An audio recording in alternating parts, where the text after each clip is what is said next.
Hi, everybody. This is DearMamaSal, and we are live on a Friday lunchtime, which means it is our skills broadcast. I hope everybody's well, and as you can probably hear, I've got a bit of a cold. So I want to talk a little bit today about being proactive rather than being reactive.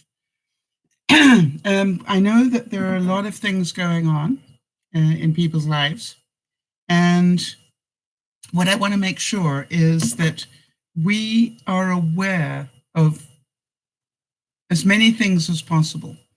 I really do believe that in the coming months, knowledge is going to be something that really will help everyone. And so it is going to be my goal to try and keep as far as I can everybody with knowledge enough to just stop overwhelming. And that would be my wish for the day. So the first thing I wanted to talk about was the fact that I was out this week and I got a cold. So the question that I have to you is, should I be worried? Excuse me. And that's the first question, because I want to see how many of you have done your research. So that's what I would like you to think about. You know, if you get a cold, as I have, with a runny nose, does this mean that I've picked up the virus? And the answer to that is no. Hi, Sandy, good to see you. So the answer to that is no. Getting a cold doesn't mean that you've got the virus, right? A cold is a cold. And by the way, a cold is a virus, but it's not the one that everybody's talking about.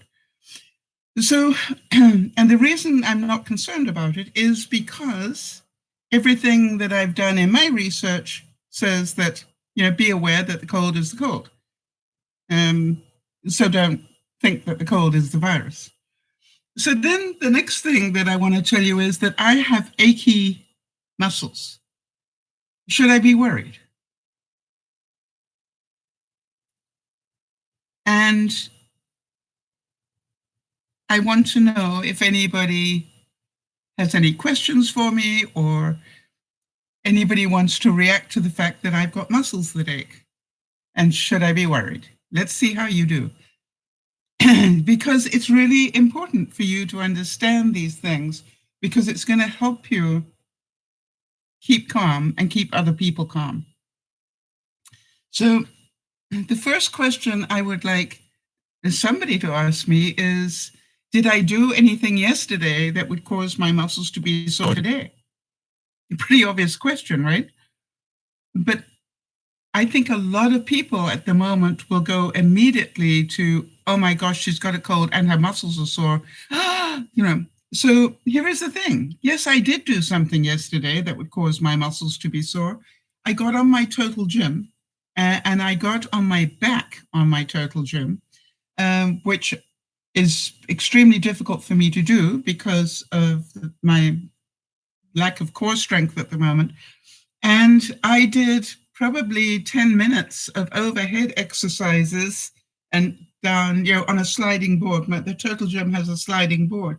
So I was literally pushing off with my feet. And as I pushed off with my feet, I was pulling my arms up and stretching up as far as I possibly could, so I could use all these muscles here. Okay. So here we have, I've got a cold and I've got achy muscles. Of course I've got achy muscles. I stretched a whole bunch of them yesterday that I haven't used for a long time. So do you understand? This is about make sure that you ask the right questions before you start to panic. And I think that a lot of people are going to go into panic now. And especially, and I do want to say this in the States, that I do believe that once you start getting the real numbers, which I think the public will insist on getting, once you start getting the real numbers, you're going to see a huge explosion in how far that has gone around the States and how many people it really has infected.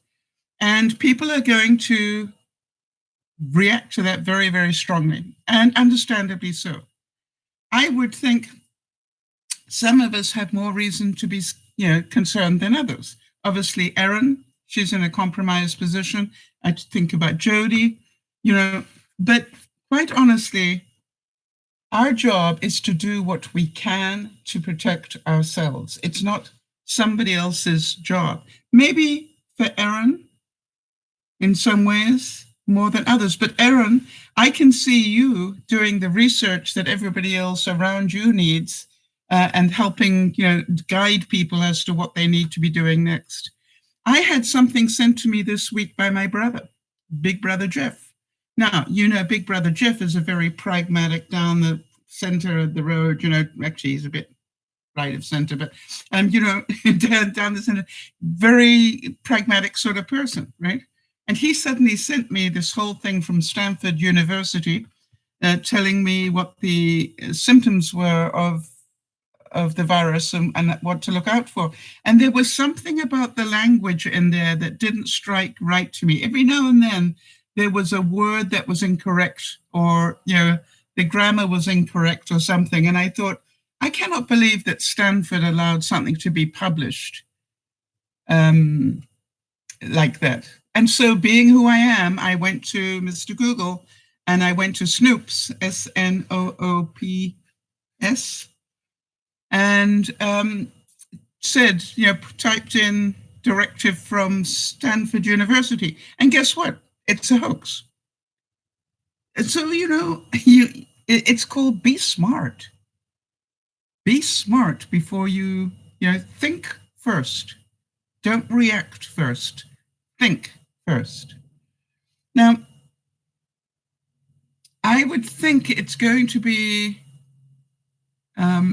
pretty difficult for those of you who have not got your emotions under control to be able to deal with this. And one of the things I am really concerned about is people's mental health, because it's going to require that we spend a lot less time with other people.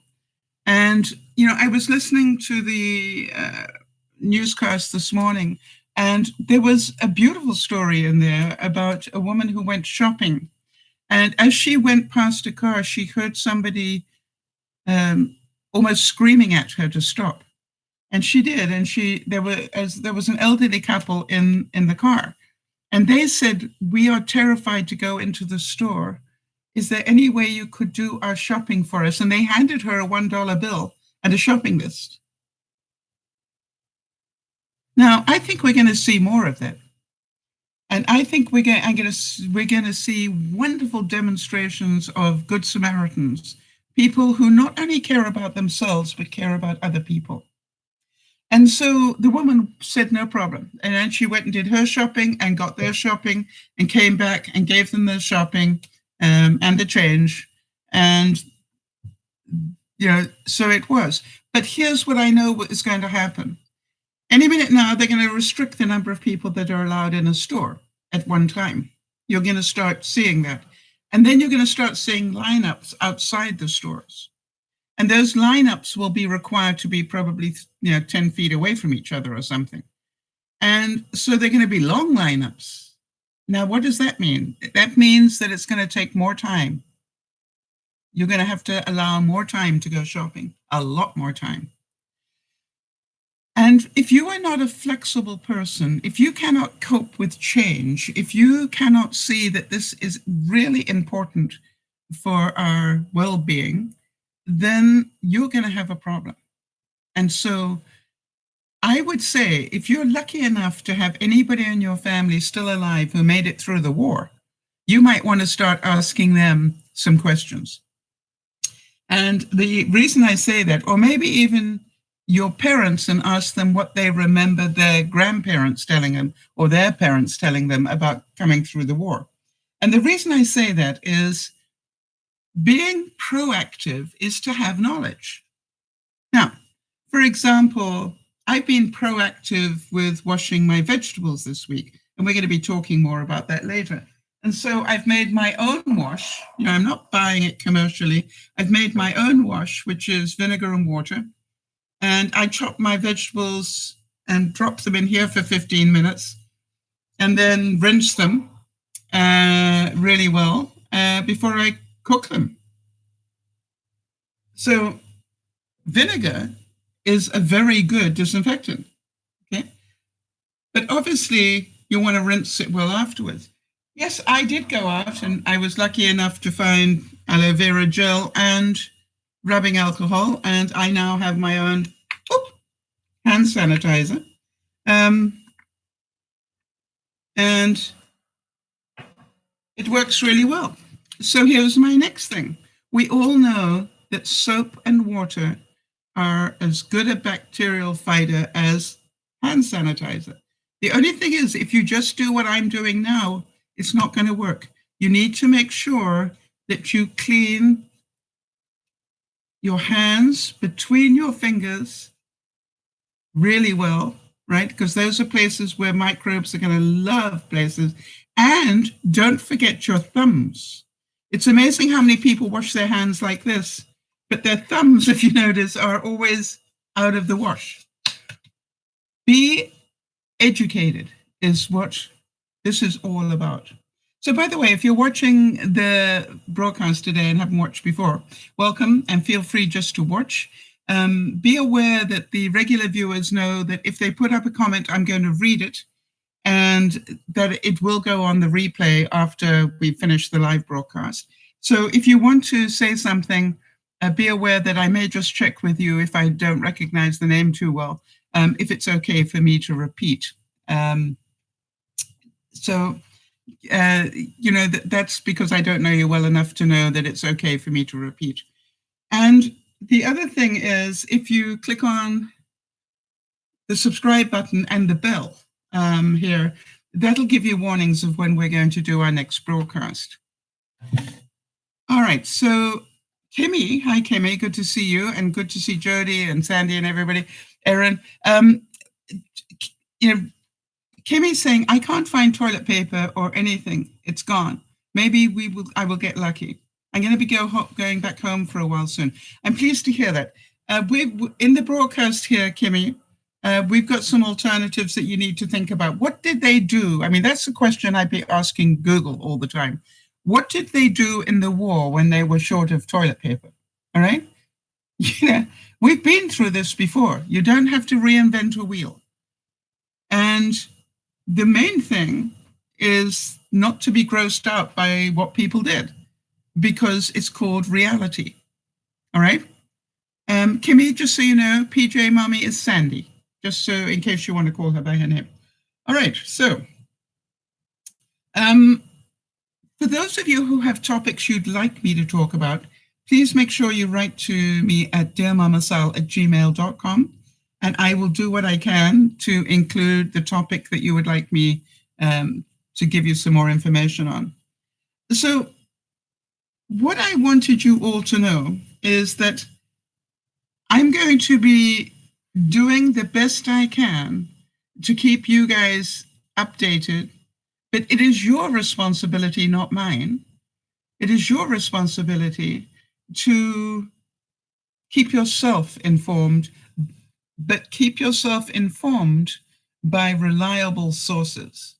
All right, reliable sources. The fact that that piece of information had Stanford University on it, read it carefully as I did, and I went, there's something not right here. And the next thing is, check it out. Before you call it gospel, check it out. And so it's really, and because even today we know that we just can't even trust the news media now, right? Because the news media can be biased.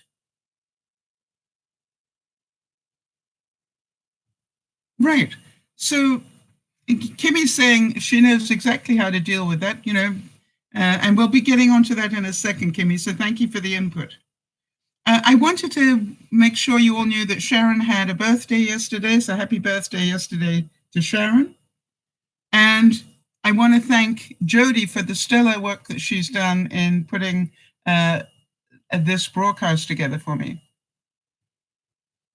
And when I say, Jody does the research and I flap my lips, so she does a great job. But I want to start by saying, let's make sure we understand what the words are. Happy birthday, Sharon. I'd sing to you, but yeah, I don't have a voice at the moment. If you are proactive, and that's what I want to talk about, you make things happen instead of waiting for them to happen to you. Active means doing something. The prefix pro means before, all right? Proactive. So if you're proactive, you are ready before something happens. The opposite of being proactive is being reactive or waiting for things to unfold before you respond. Now, a lot of you are already being very proactive. Can I hear what sort of proactive things are you doing for your household at the moment? Let me see what people have done already. Jody's saying, Sal does most of the work. She just makes me look good. Well, I have good reason to make you look good. You work very hard to make it easy for me. All right, so I want you to be aware of, you've probably already been pretty proactive. So Kimmy said, I've been sick for 19 days. All right. So you've been sick and you have asthma and you have the flu, right? So at what point, Kimmy,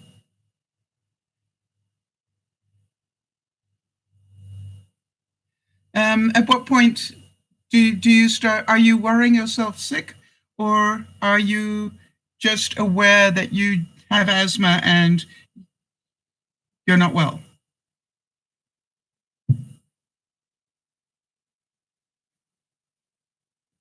Hi, Charlotte. Good to see you.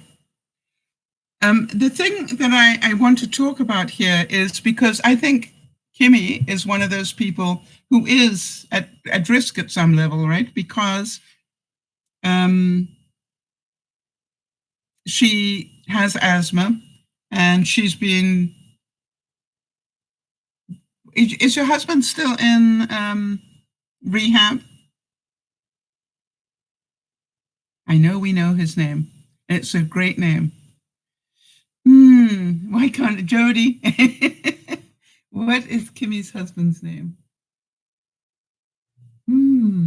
It has 2 syllables in it. Let me think, not 2 syllables, it has 2.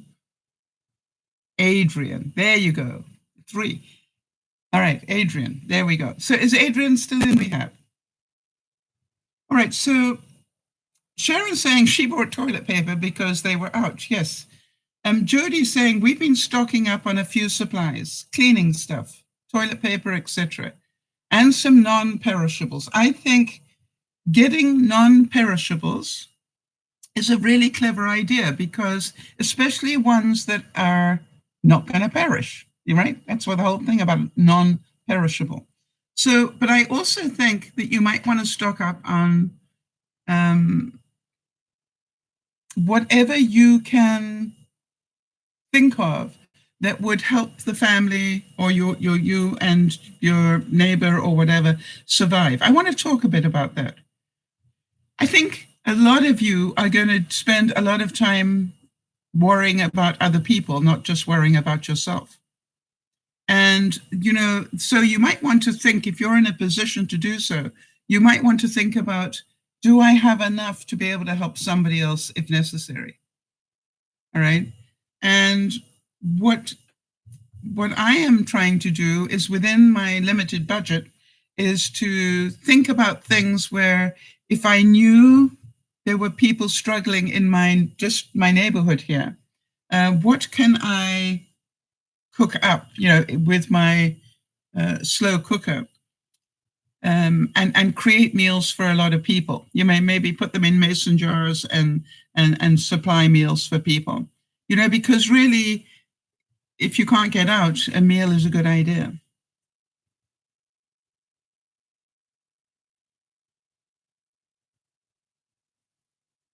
Okay. So Kimmy's saying that she's really more stressed. Adrian's going through surgery twice to put the device in to close up the hole in his heart, only to not have it work.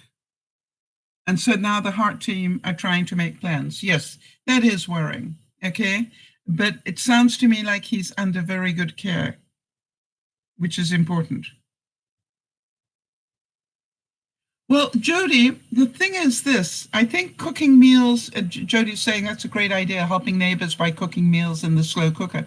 I think it's a twofer, you know, because on the one side, you're cooking meals that maybe can supply others. The other thing is that you're using up maybe vegetables, that are about to go off. So you've got a twofer. I would also start really seriously looking at, you know, how long can you keep a stew for in a mason jar?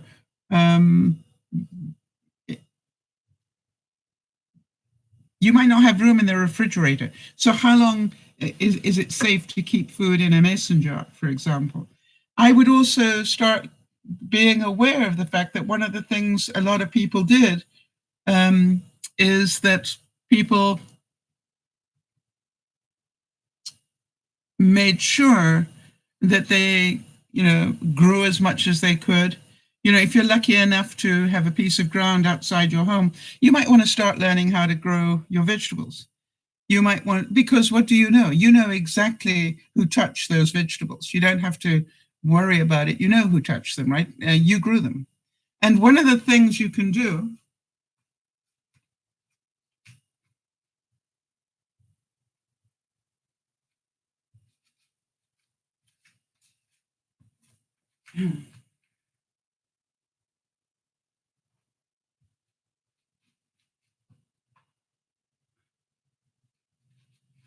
Okay, so all these I'm about to show you, I'm beginning to grow a carrot from the top of a carrot.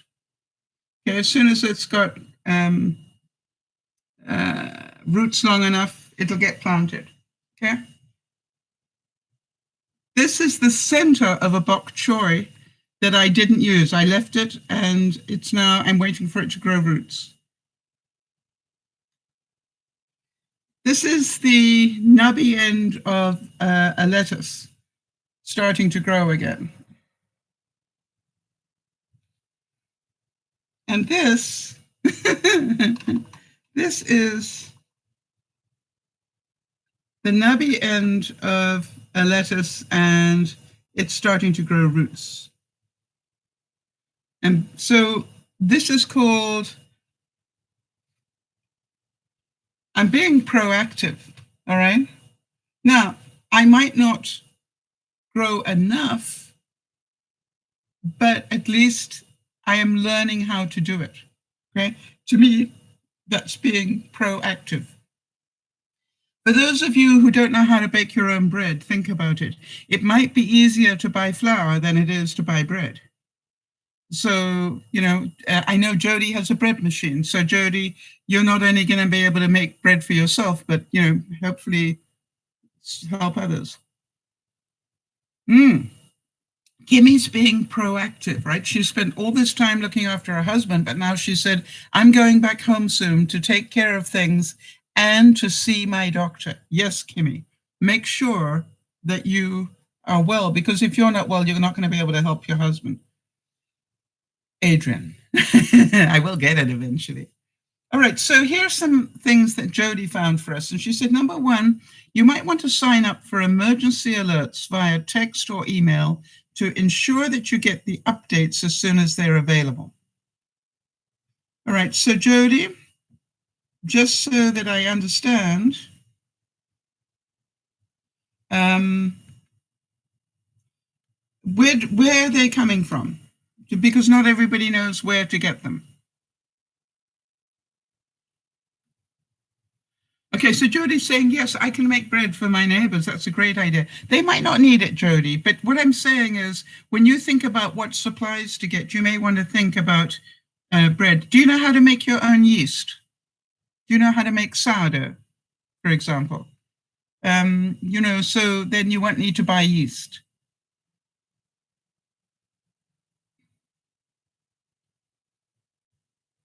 All right, so the other thing that Jody's got here is understand the risk.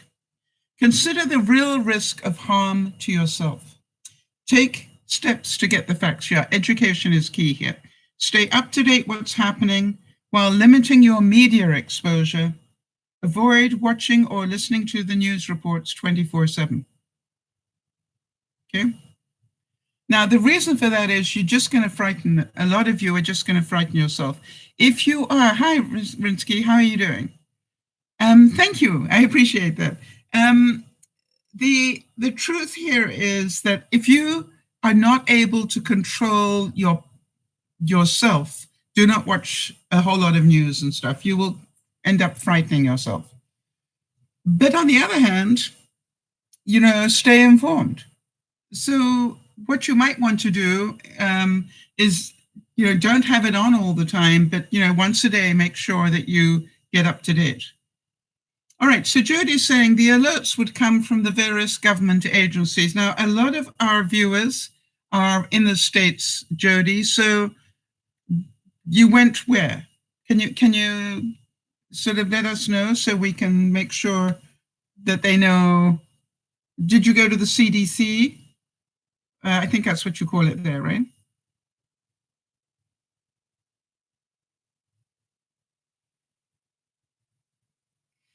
All right, so now here's another thing. I am 72. I live on my own. I have a history of smoking and bronchitis, and I could be at very high risk. Okay, Jody confirms, yes, CDC is where she got the information, and they will keep you updated.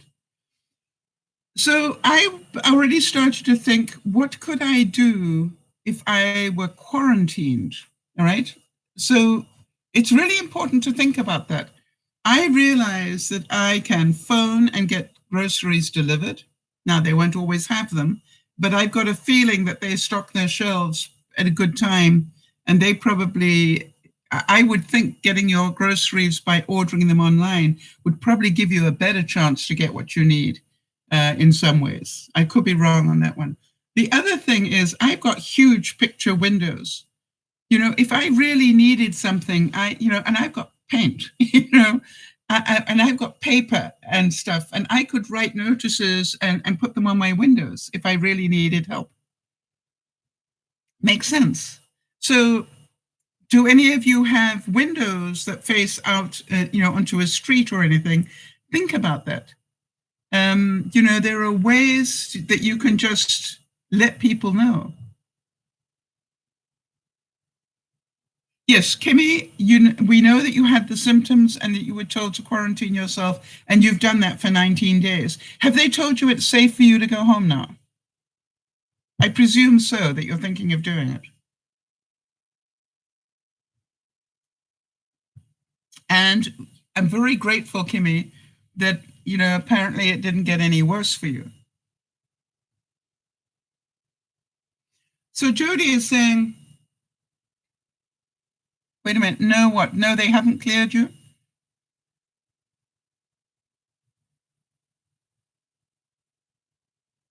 All right, so Sakura is saying, I don't do bread, but I stocked up on rice. My sack of rice I just finished, and I bought a new sack 1 week before people panicked. And we have rice for a year if we need it. Now, that is a really good staple to have, Sakura. All right? A really good staple to have because rice lasts well. Okay? And, it's one of those things that the reason it's such a good staple, all right?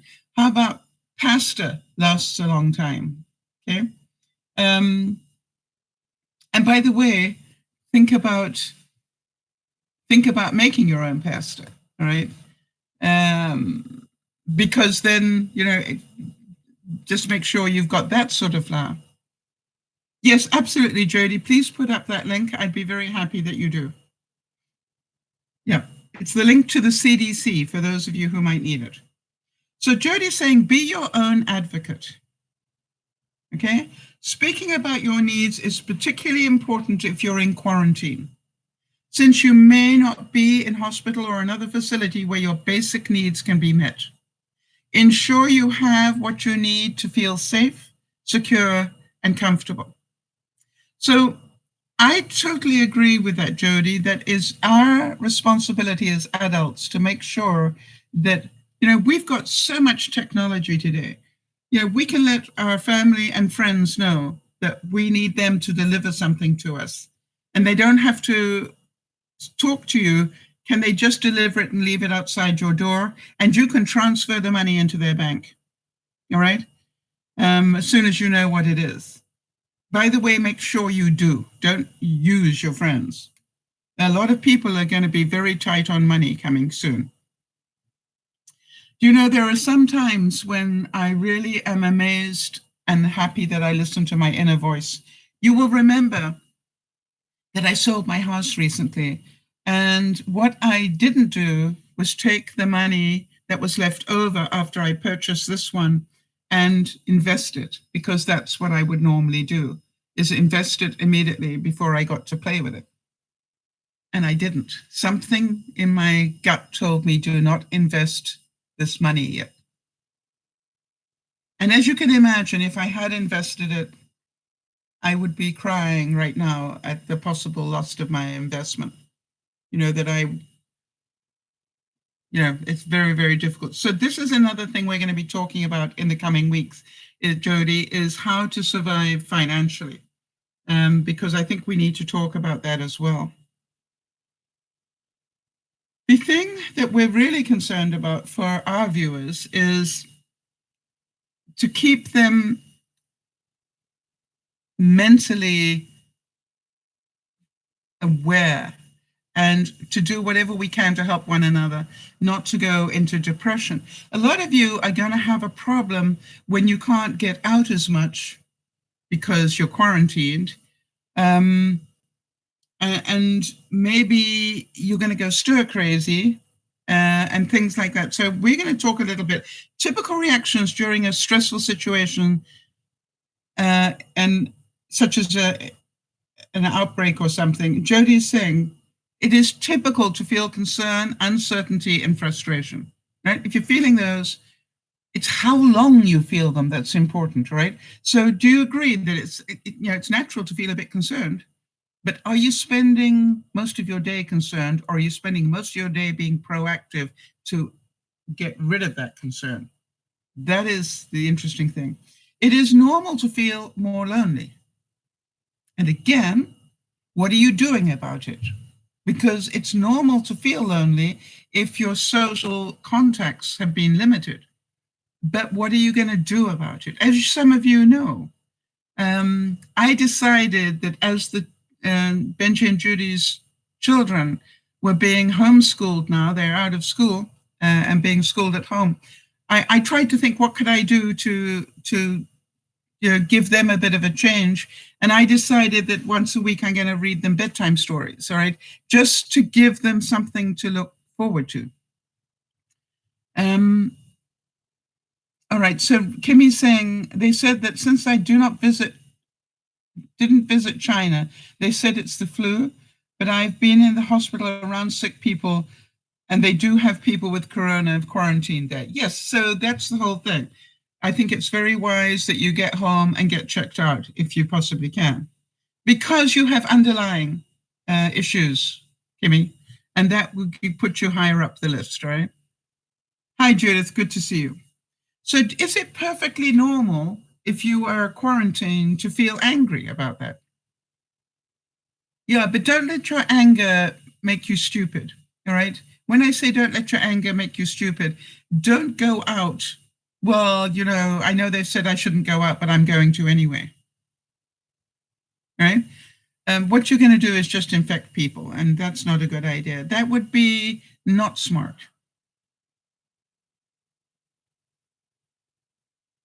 All right, so Sakura's saying, my neighbor is asking for Kleenex wipes from us because they can't buy outside because it's all out. What would I do? Okay, this is exactly what I do. I tell them to get some vinegar and Hang on a second.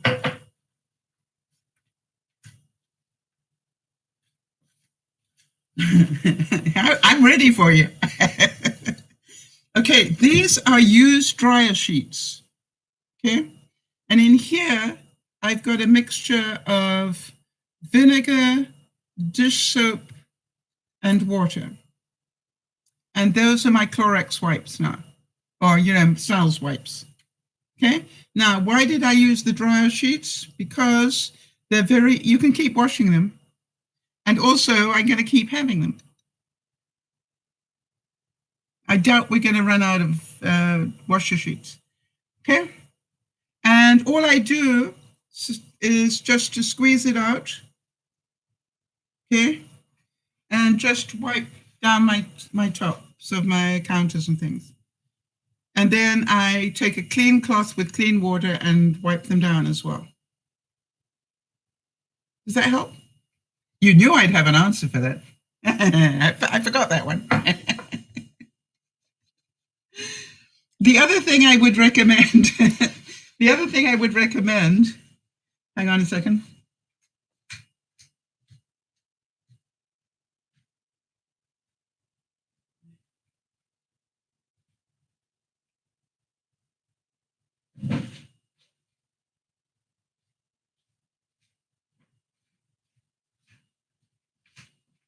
Here is something that I would recommend. I find that, when you're using a lot of these hand sanitizers and things, obviously your hands are going to dry out. It makes sense, right?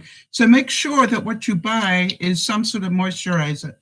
I actually, I know this sounds strange, I actually use feet moisturizer for my hands at the moment because of the amount of sanitation going on. The other thing you can do is, fill one up and, just squirt some rubbing alcohol in there. So, so you've got a twofer. You've not only got the rubbing alcohol for the disinfectant, but you've also got the moisturizer to go with it. Make sense? Remember when you're washing to wash your thumbs. I keep saying that, right? Now then, how about boredom? Kimmy, how have you dealt with boredom while you've been quarantined? We've got somebody who's been there and done that. Judith, absolutely. And that's why I love being part of DearMamaSal, because we've got really smart people, all right? So I've got vinegar and water in here, but Judith's saying, a little bit of bleach and water is in there. All I would ask you to do is make sure you know roughly what the proportion is. Don't go using 50% bleach, 50% water, right? That's not a good idea. I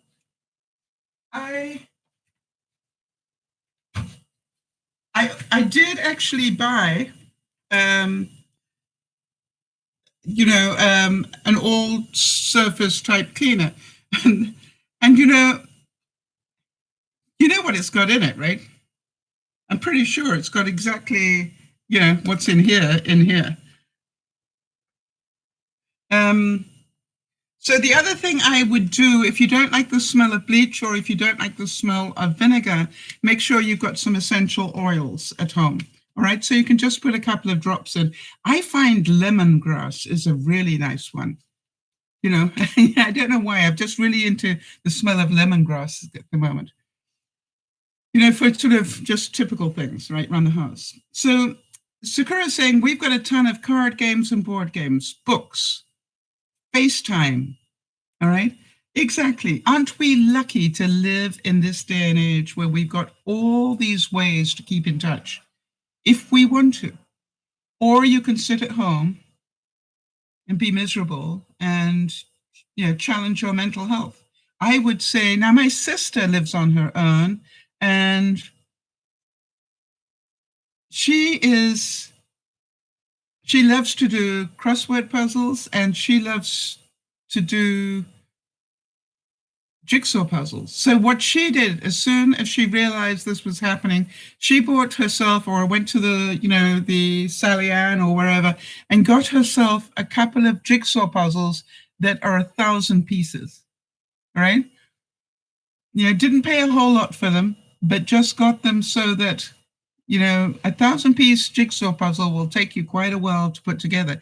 By the way, if you have them in your house, you might want to share them with somebody who is older, all right, who might appreciate them. If you are inclined to drink, this could cause you to drink more. Now, there's part of me that goes, maybe the alcohol will kill some of the viruses. I don't know. But I would just say that using drugs or alcohol to lessen the pain really is not going to help you. It's just going to end up with you being more sick at the end of all of this. So please be careful about that. Please be aware of what the symptoms of depression are. All right, anybody want to chip in on that one? What are your wake-up calls that you are starting to get depressed? I'm pretty sure that most of my viewers know what their own wake-up call are, because I think it's different things for different people. So tell me, what is the wake-up call for you? I'm trying to think what mine is. Mine is when I can't get myself, when I'm finding excuses not to get off my butt and go and do things. Judith's saying when I don't even want to bother to go and have a shower. So, do we agree then? Jody's saying sleeping too much, not being interested in my normal activities. So this is the number one cure to make sure that you don't go there. Number one cure is have a routine. This one step at a time that I do, all right, is really important for my mental health. And so I have a routine. I get up in the morning, I go and do my squeaky clean stuff, as I call it, have my shower and clean my teeth and take my meds. Sometimes that can take me longer than others, right? But then my next step is, and then in my mind, I check and go, and tidy up the bathroom, right? Check. I've done that for the day. Then I look at my bedroom, make the bed, open the curtains, do everything like that, tidy up the bedroom, check. Then I move, to the kitchen. I have a routine. By the way, most of my unpacking, I'm down. I just want to tell you that it's amazing what routine does. When I started on February the 8th, I had boxes higher than my head in my craft room. And I'm now down to this level. I'm down to hip level. I'm amazed at how much I have done. And the way that I do it is part of a routine, right? I do a little every day. And how do I do a little every day? I will open up one box. For example, yesterday I had a really big push to get some stuff unpacked, and now I've cleared everything up. So then the first thing I do is open up another box. Why? I found that when I pass a box and I see something in it, I'm inclined to pick it up and go find somewhere to put it. So that's part of my routine. I also, Jody will know this from our conversations, I try to get out and walk every day. But what if you can't get out? Can you walk? Can you do exercise in your house without going out? Can you get fresh air into your house without going out? Yes. All right. Sakura also says, when I don't want to take a shower or get out of my recliner or can't decide what to do or eat, it's not that you can't decide, you just can't be bothered. All right. So routine is very, very important. And I would say, as usual, and I want to make sure you all understand this, don't concentrate on the loss, all right? Don't say, what can't I do? Which is what most people do when they get depressed. Keep asking yourself, what can I do?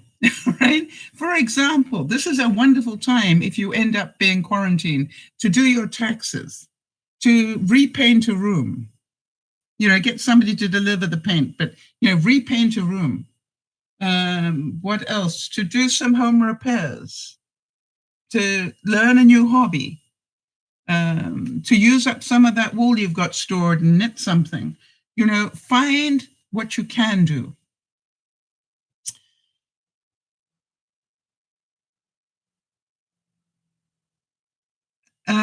Kimmy's saying there are walking and exercise videos on YouTube and you can open the windows. Exactly.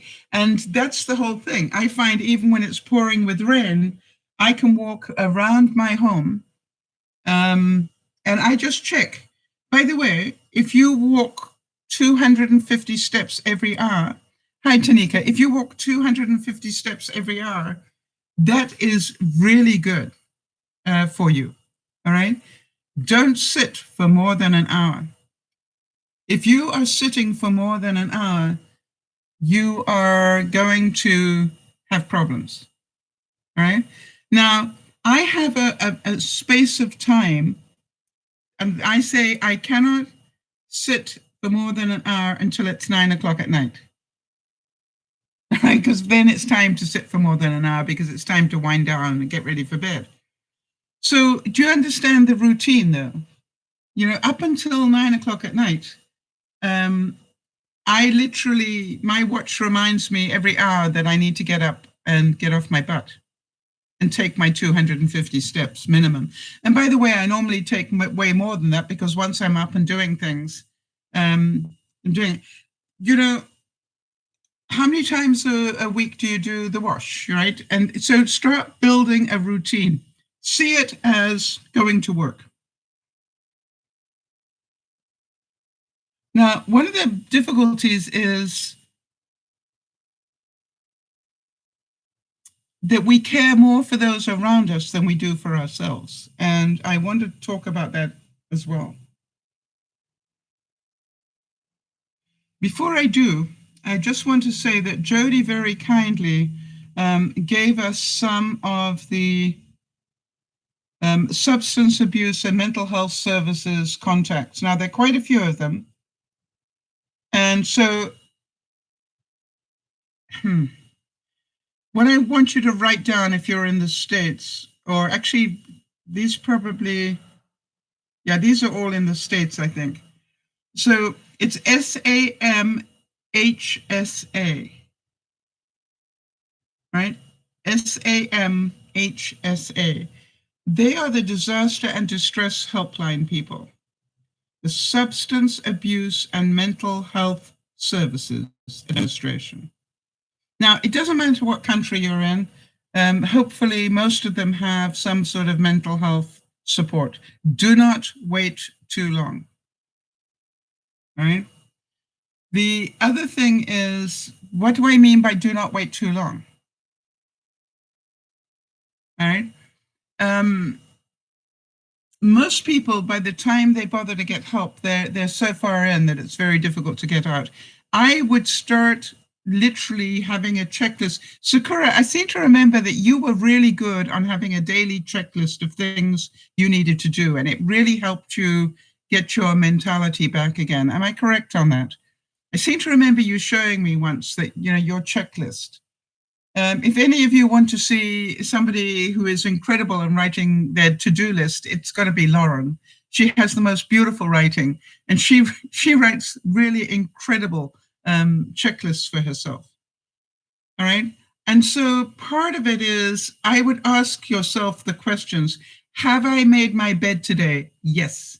Have I washed my teeth today? Yes. Have I taken my meds today? Yes. Have I sorted the laundry? Yes. Have I made breakfast? Yes. And I would have a checklist and either keep it on Google, what do you call it? Google Sheets or somewhere like that, put it down. If you don't know how to do it, I'm pretty certain that we can make one up for you and give you access to it. And maybe that's what we do, Jody. Maybe we write a list for everybody so that they can, have it. let's not reinvent the wheel. Maybe we can invent the wheel for them. So the thing is that if you are keeping to a routine, you are not depressed, right? Quite simple. If you have enough mental ability, all right, to cook yourself a meal, to take your meds every day, to do the wash on a regular basis. I'm looking around trying to think, that you have, cleaned your. I had a big cleaning day yesterday, and I managed to get 3/4 of the house cleaned. It's amazing how that started to fall apart with everything that I was doing. And so what I had to do is take control and say, okay, I'm not doing anything DearMamaSal related until much later, because what I need to do is I need to look after me and my environment. My house is beginning to look like a mess, and I don't want that. Now, I was doing some good things, so I wasn't beating up on myself, but it was getting a little bit out of control. Just hold on a sec.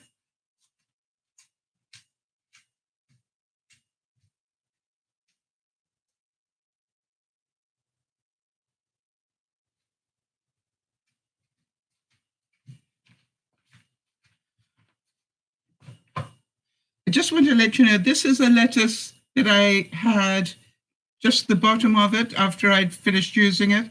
And now it's growing. It's got enough roots on it that it's growing on its own. So what I want you to understand is I'm not spending necessarily money. And not only that, it is much faster. These are the seeds that I planted. This is really slow. So if you want to save money, and I also keep saying, I know who grew this now. I know I don't have to disinfect this because, this is like I grew it. Nobody else did. Nobody else touched it.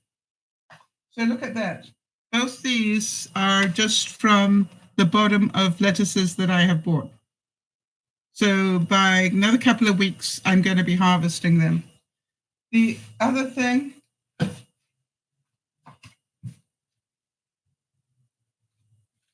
if you can buy lettuces that still got the roots on. This is a butter lettuce, all right? And what I will do is keep peeling off the outside leaves. Now, ideally, I probably need about 3 of these and keep them going. But I found that a wine glass works really well, or one of these sort of glasses. And what I do is I change the water in there every couple of days, so it doesn't get mucky. Small things, okay? Now, one of the things that they're talking about is social distancing. Now, do you all know what that is?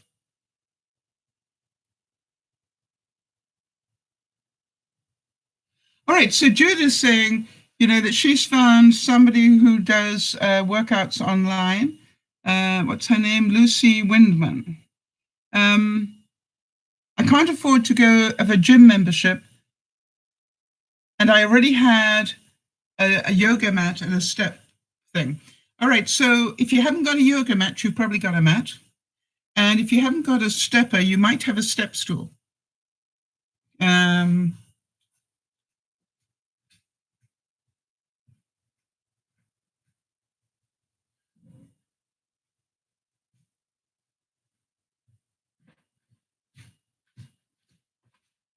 Okay, something like this. So again, I'm going to keep saying these words to you. Don't saying, oh, I can't do that because I don't have a yoga mat. You go, what do I have? Right? Well, I don't have a stepper. Well, what do you have? Maybe you've got the tools to make one. All right, so here we go. Social distancing is keeping at least 6 feet away, no hugging, no handshakes, or kissing each other. This is people that you meet outside. Lionel's safe here. So, Jody, let's make a note of that. Lucy Windman thing, because the workouts are just 7 minutes. That's wonderful. I think we can all do that in our routine. All right, so Jody's saying Leslie's Sunzone is also fantastic. She does walking in place workouts and it makes it fun. Good. So let's get some of these options, Jody. I think what we're going to do is start putting these resources, including the ones that you mentioned for mental health and so forth. Why don't we just start a database? So that when people are going, well, I don't know, that we can refer them to our database. What do you think? It's a bit of extra work.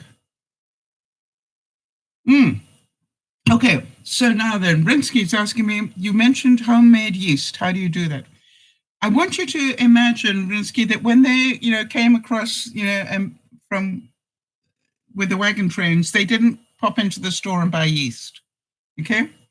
And it's really quite simple.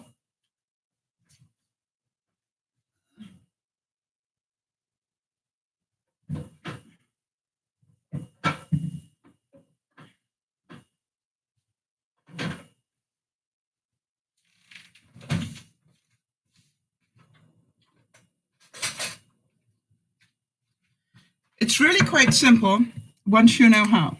And you can start at any time that you want to. This is my sourdough starter. And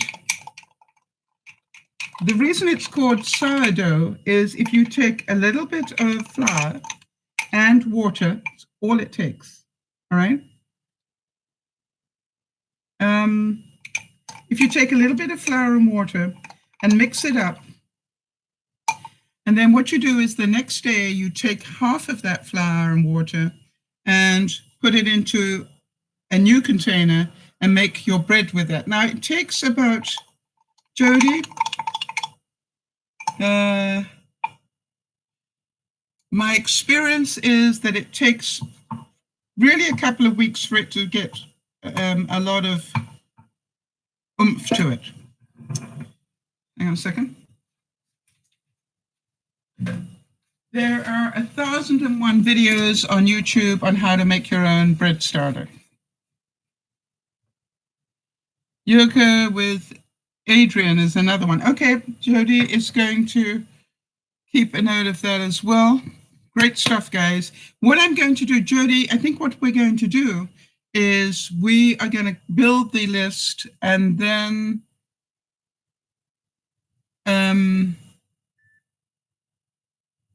right, so Jody's saying she recommends the Needy Homesteader.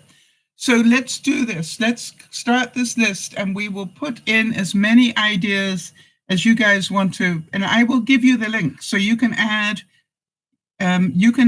your information to it. How's that? And we'll have different things, how to make your own bread, exercises. We'll find, things that you won't need to say, where do I look? We'll have one place. Social distancing is when we keep, I think you're going to see this more and more. When you go to the stores, they're going to only allow so many people into a store. It's already started to happen. And when you're in a lineup, you will need to be at least 6 feet away. And the way to think about that is if you put your arms forward and one arm back, this arm to your nose is about 3 feet, and your nose to the other tip is another 3 feet. So that is about the distance you need to be. All right? Well, Jody's saying, oh yes, we're going to start a mega database. Here's what I believe. I believe that we can help one another. And in doing that, we will be proactive, not reactive. We will already have thought of these things. Okay? Some of you will have already had schools start to close down, and you know that major sporting events have closed down and everything else. Well, here's the thing. That means everybody who's employed by these people have got a problem now. So my question has to be, what are we going to do to save money? What are we going to do to live more frugally? What are we going to do to live within our means? Now, these are all subjects, Jody, that we need to be looking at, I think. Okay. People may feel quite normal anxiety, worry, or fear related to their health or the health of others that they may be worried about exposure for others. And how about the fact that your family and friends may feel they need to go into quarantine because they touched you? Now, I want to tell you something. I went out this week and I went to IKEA with my friend Patty. And one of the things I found really interesting was watching her. She had on what I call a poncho, right? That's a coat that doesn't have sleeves, right? It's like one long piece of material. And what I noticed was she kept taking the poncho and opening doors with her clothing, right? With the poncho. Hang on.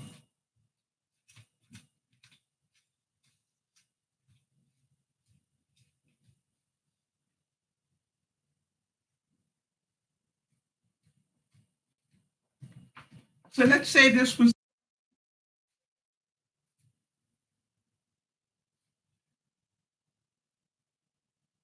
right. Let's say this was the poncho she was wearing. And what she was doing, she was opening, she literally was going like this and opening the door with the poncho. But then what I noticed was she was grabbing this part of the poncho and throwing it over her shoulder, right? And I said to her, you'll forgive me, but what's the point? If you are going to open it with your clothing and then touch the clothing, you've sort of defeated the purpose. And she went, I never thought of that.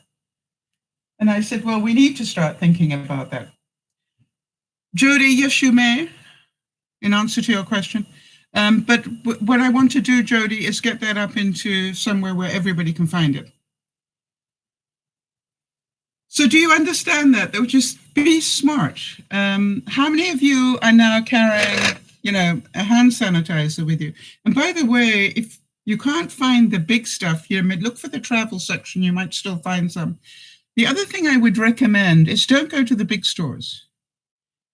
When I went looking for stuff, I didn't go to the big stores. Why? I was pretty sure they'd be out. I went to little stores, the little corner store or the little pharmacy that not many people, it's like the little places seem to have more than the big ones. So I actually have one of these on my keychain. So, but I also have one of these near the computer. A really good idea if you're forced to use if you are forced to use somebody else's computer. Don't think you're being rude by disinfecting the computer. Take a wet wipe or something with you and put some sanitizer on it. Just run it over there, or use the keyboard and then make sure you really disinfect your hands afterwards. This is not about them. This is about you now. All right, Jody's just put up the link for the needy homesteader. And so if any of you are watching on the replay and would like it, just leave a comment and we'll pass it on to you.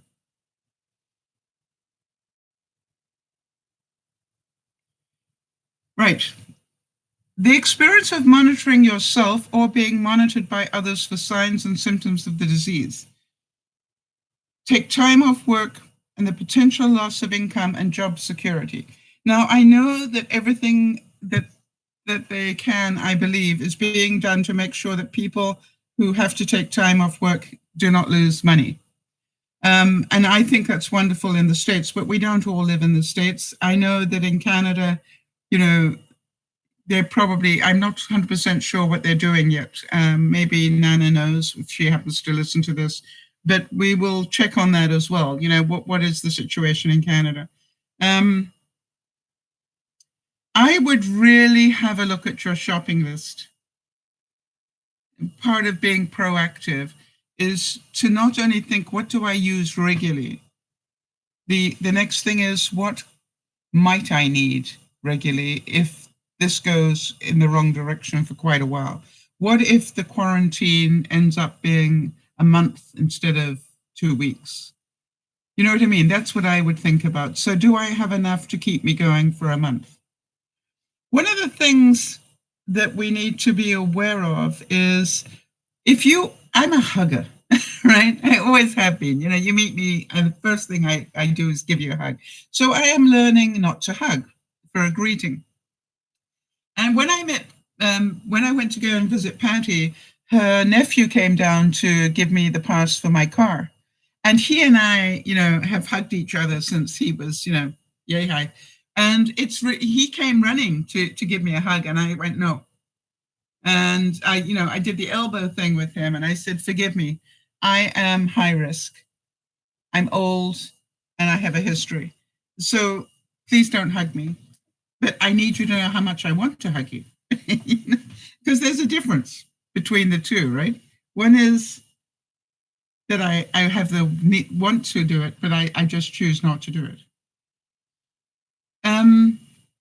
So, Kimmy, I understand that you only get 2 weeks sick leave, but I think you will find that measures are being brought in to make sure that people who need more than 2 weeks get paid for more than 2 weeks.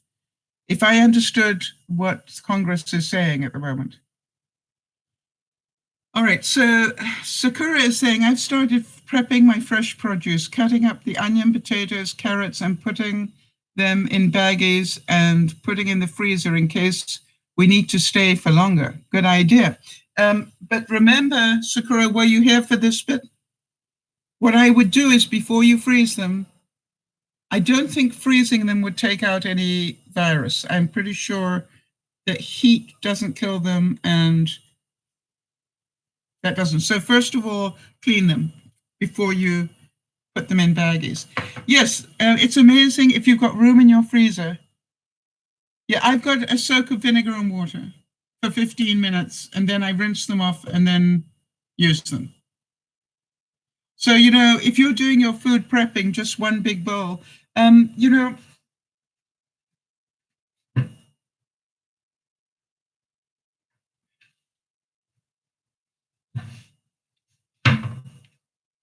if you've got a salad spinner, it's a really good idea. Soak them in here, then drain off and keep the vinegar water. You don't need to throw it away because it stays potent for quite a while. I would, use it a number of times before I throw it out. But then, you can just take your vegetables out and then put fresh water in here and then, give it a good rinse in fresh water and then spin it and use it. That would be my thinking. Okay, so greetings.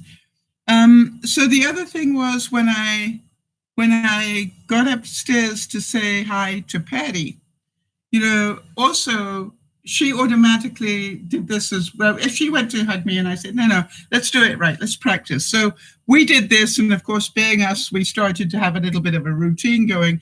And what we found we were doing was actually creating this new fun thing to do, which was 1, 2, and then one leg and the other leg, and then 1, 2. So you can make this fun. All right, you don't have to make it unsociable. You can make it fun. Patty and I got up to 1, 2, 3, 4, 5, 6. We butt checked as well. So you understand, it's up to you how you want to do this. So greetings don't have to be unfriendly. They just need to be a little bit different. Okay. And a workout. Yes, it was good exercise for me as well. Nice one, Jody. So keeping in contact with other people is really going to be important because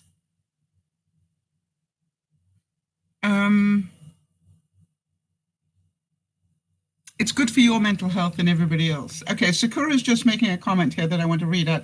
She's saying about washing the vegetable, it's a triple whammy because it disinfects it, it keeps it fresh and preserved. Yep, exactly. So Be aware that what you do to look after your mental health is your responsibility. Make sure that on your checklist of what have I done today, did you contact somebody today? Did you send somebody an email? Or did you phone somebody? Did you text somebody? Did you FaceTime or whatever the equivalent is? I don't have an iPhone, but I do mine, on Facebook. Did I Facebook somebody, but live video? So, those sort of things, we can keep in touch if we want to. We have the technology. And if you are watching Dear Mama Sal on YouTube, you have the technology too. So, yeah, whether you use Skype, whether you use FaceTime, whether you use Facebook, whether you use Hangouts, it doesn't really matter. But have any of you noticed that the conversation you have when you are in real contact is different from the one you have when you just text them? Have any of you noticed that?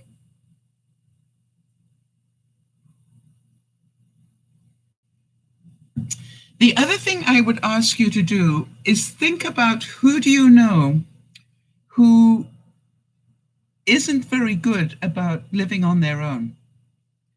Now, let me try and explain this. It's not, let me try and explain what I'm getting here. My sister, for example, she spends her life organizing things around people, all right? She is always out. She's the chairman of this and the chairman of that, but she spends most of her time, she keeps her mental health by being in contact with people. All right, now then, here's my question. See, I thought about that and I thought, gosh, she's really going to feel it. She's older than I am. She's 80 now, and she's not going to be in control anymore, right? Which is what she has. She's now going to lose a lot of her social network because of what's happening. And I just went, okay, what do I know I need to do? I need to spend more time talking to her. And funny enough, that's what I've started to do. I've started to make sure that I talk to her every day.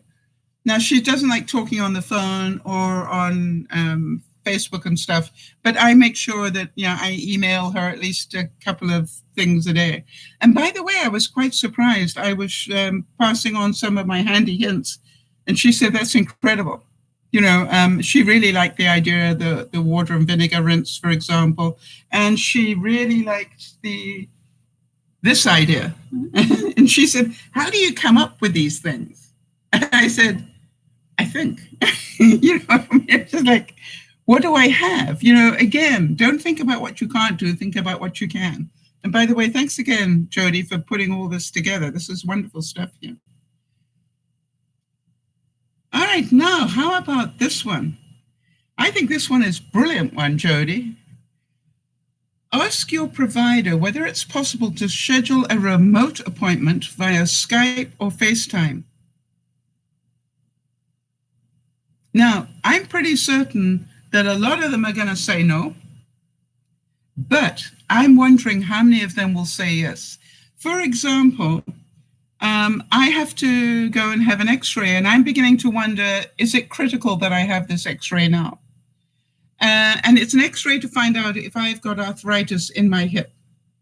So here's what I've decided to do. I've decided to research this week what they would tell me to do if I do have arthritis in my hip. You know what I mean? It's called, if the diagnosis from the x-ray is yes, what are they going to be telling me to do? You see, we can find that out today. In my parents' day, we couldn't, all right? But today we can, go to the Mayo Clinic or something reputable and find out what do they recommend to do. And I'm certain Jody's probably already working on it. So, you know what I mean? It's like, we can do this. And so why don't I get proactive, presume that I do have arthritis in my right hip, and start doing whatever they're recommending. And I'm pretty sure that exercise is part of it. And you all know I'm doing that already. And, I'm pretty certain that working on my total gym with those deep bend exercises, are going to be, anything that uses the hip muscles is going to be something I need to do. The hip muscles and to stop it all seizing up. That's what my thinking is. And I'm certain that my research will tell me that as well. You see, Jody says, yep, I'm already on it. To be honest, I was going to ask you to consider delaying going for the x-ray. Obviously, I already thought about that. I don't think it's critical. So the question is this, let's say that I've just redone my meds. If you haven't updated your meds, you might want to think about doing it. And I'm pretty sure that most doctors, now some of you won't be able to do it because they're meds that they can only prescribe once you're running out, right? So Jody, I'm thinking about some of your pain meds. They're not going to willy-nilly upgrade them. You're going to have to wait until they run out before they update them. But I'm pretty sure that medical professionals are not going to want to have any of us who are vulnerable going in unnecessarily. And my attitude is this, that if my doctor says, no, Sal, I need you to come in to check your blood pressure and everything, I'm going to say, why would I put myself at that risk? What do you need? If you need my blood pressure, maybe I will go to my local pharmacy that's got one of those things late at night, and do that. And I will just, video it if you want it to, or you can just take my word that I've done it and this is what it is. It's like, I think doctors are going to have to be more aware. And, the fact that we have got a thing here that says, the doctor has to see you face to face. I think that's going to change. It's going to have to. Because a lot of us will not get what we need rather than take the risk, I think. So do I think that it's possible to schedule an appointment via Skype, FaceTime for mental health, substance use, or physical health needs? I think it's possible. Right, Jody has already spoken to her pain management people. Every 30 days, she has to get her pain medications topped up. But they will make sure that she has her prescribed dose, even if I can't come into the office. And Lionel will pick up the script. You see, they know that this is difficult. They have to change. So how about self-care during this stress? What self-care can you do?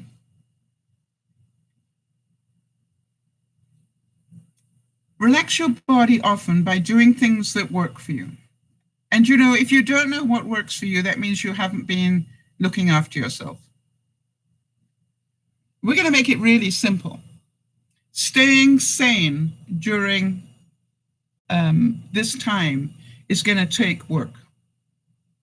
All right? When I say staying sane, not getting overwhelmed by stuff, not frightening yourself sick. You see, I was talking to one of the viewers this week offline, and one of the things that I was aware of is she was frightening herself stupid and frightening herself sick. And, this was like, that was her choice. And she said to me, oh, I wish I was in control of my emotions the way that you are. And I said, I learned how to do that. Now, it doesn't mean I don't get scared. It doesn't mean that I'm not concerned for any of you. I'm thinking about Erin and Jody and all of you and Kimmy and everybody, that's vulnerable. But then I started to think, I wonder if anybody's worried about me. And I go, I really don't give a, the important thing is I am worried about me. When I say worried, I'm going to do what I can. It's not what I can't do. It's what can I do to protect myself, right? So relaxing my body is really important. Stretching is really important, which is why I decided to go back to doing the total gym and doing those back stretches, right? Because I really, one of my goals, as you know, I'm on a goal to get out of obese into overweight. It's very exciting because I'm nearly there now.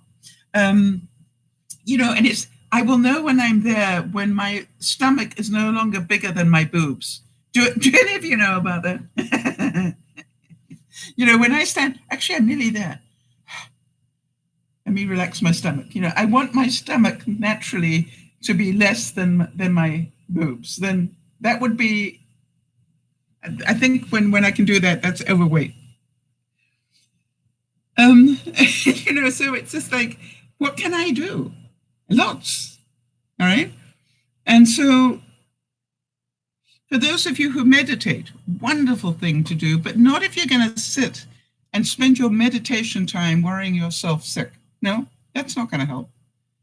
So there are a ton of things on YouTube and everything else, guided meditations. Do it properly.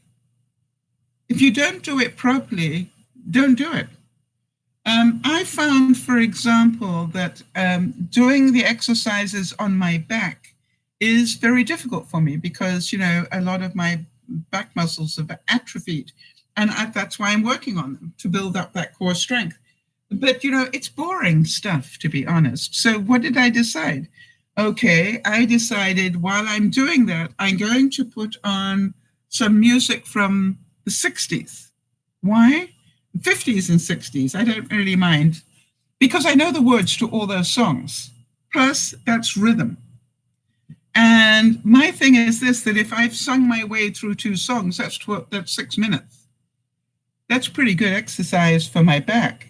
If I can do 4 songs, I'm probably not going to be walking the next day.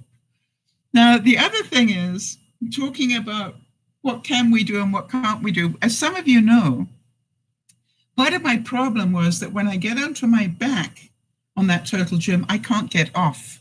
I don't have the core strength to turn my body around and get myself in a position to get off it properly. And so, Jody, Lauren, and I were talking about that. And one of the things that Lauren reminded me about, I think it was Lauren, was to have a rope that I can pull on. And I said, it's funny, when I had my hysterectomy, I had a vertical. I have vertical from here, I think, from my belly button down, straight down, 17 stitches through all my muscle. And you can imagine when that was healing, sitting up was very, very difficult because I didn't have any muscles at all. When I say I didn't have any muscles, they cut through them.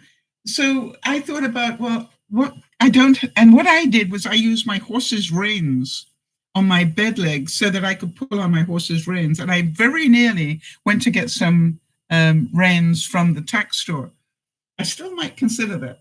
Anyway, so what I did was I went, okay, that's what you need, but you haven't got that. Now, what are you going to do? And, I was so proud of myself. I was thinking, do I have thick rope anywhere? No. What do you have that's long? And I'm thinking, hose pipe. No, that's too thick. You won't be able to use it. And then I thought, extension cord. I've got a long extension cord. So I wrapped that around the feet of my turtle gym and all the way up the side and to the head of it. And so when I needed to get up, I don't know if you can imagine this, I'm lying on the board here, and I put my hands either side and I grabbed the extension cord, put it together, and then I did this until I could sit up. The first time I nearly had a terrible accident because I hadn't got the coordination quite right. The second time it worked beautifully. And so what I'm saying to you is keep thinking about what you can do, not what you can't, right? So remember, I thought I don't have reins, therefore I can't do the back exercise. Is not how I think. I think I don't have reins, but what do I have? And I kept thinking until I realized that's what I've got. All right, so now then, if you're got a stressful situation at home, all right, and it's really important, as I said, to make sure that you've got a routine. Pace yourself between stressful tasks. Make sure that you are entertaining yourself. Right, Jody's saying options, not excuses. And that's how progress is made, okay? I want to tell you that my life changed when I stopped being a victim. And the more I practice not being a victim, the happier I become. I've got to say that. Jody, I think you found that as well from what I can see, all right? Which is, if I can't find hand sanitizer, what can I make? All right. If I can't find disinfectant to wipe down my tabletops, what can I make? You know, it's not about what we don't have, it's what have we available to us. And I would say that when you start thinking like that, you will be a survivor, not a victim. Now, Jody, for example, was having really big problems getting hand sanitizer and the bits that go in it, right? She couldn't get the aloe vera gel and she couldn't get the rubbing alcohol. So that she didn't stop. This is what amazed me. She kept looking online until she found somebody selling it. And she paid more than she should for it. She knows that. But for her, having it was more peace of mind. All right, Jody's saying, my life changed when I adopted your phrase of, no, what can I do? Not what can't I do? Nyasha, they are telling us how to make it now. Yeah, that's what we've been doing. Aloe vera. Jody, could you type that for Nyasha first? It's aloe vera is a plant that they use for burns and stuff. It's a really nice thing. Again, there are 1,001 different recipes on how to make a sanitizing gel. What I'm saying to you is, don't get caught up in all that you have to have aloe vera. Why not use rubbing alcohol and moisturizer? Right? It's the rubbing alcohol, the alcohol that is the thing that kills it. The aloe vera gel is just makes it really nice. And easy to rub. But I'm thinking, you know, if you can't find aloe vera gel, put it in your hand cream if necessary. If you cannot find the rubbing alcohol, you know, take a bottle of whiskey. Right?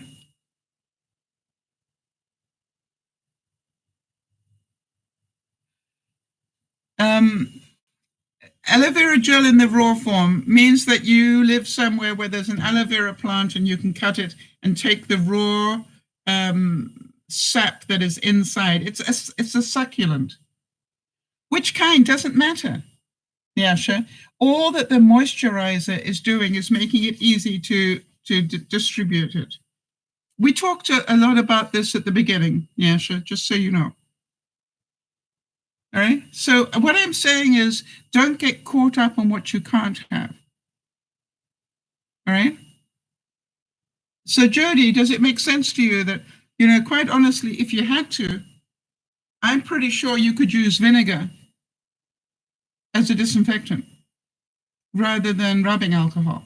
I know that you could use vodka. You know, I'm looking at my what do you call it? My stash of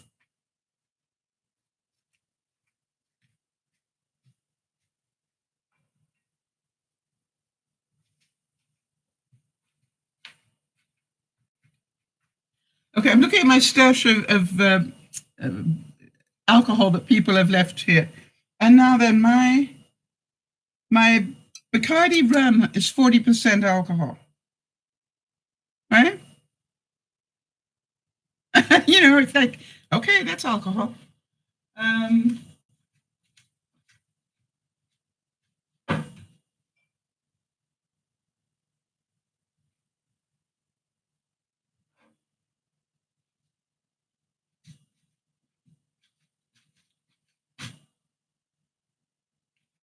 Now, just so you know, this one is less, it's only 30. But I'm pretty sure if you've got any serious liqueurs, they're normally more, I think. Trying to see what the...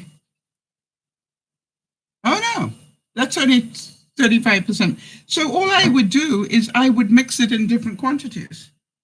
See, I'd be looking... I'll smell good with that, yeah. But you understand you can cover the smell. Yeah, Jody's saying dual purpose, after you've mixed it up, make a cocktail and drink it, well,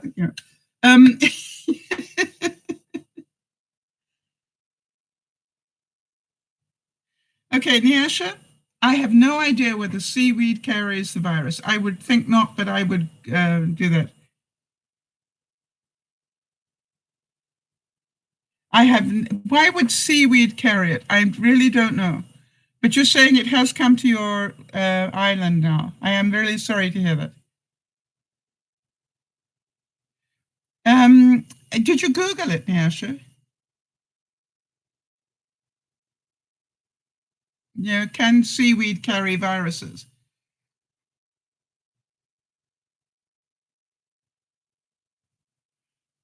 I think, mostly viruses are spread by human contact. You're going to do, I think, a lot better keeping social distance from people than. Um, mm. All right. So Sakura said, if it's from the ocean, I would think not, because the ocean water is a great disinfectant. Yes, a very interesting point.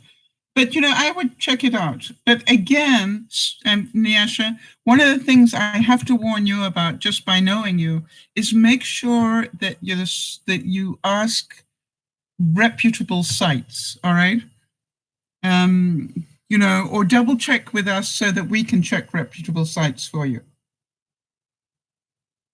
And good question though. So here we're talking about your mental health, all right? Occupy your time. Have a checklist of things you're going to do every day.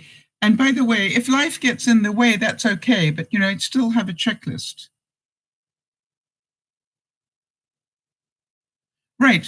Sakura's suggesting that you ask a doctor or the World Health Organization. There you go. That's a really good source. Or in the US, maybe you check on the CDC will probably tell you as well. So here's some ways to occupy your time if you're in quarantine or a member of your family is, all right?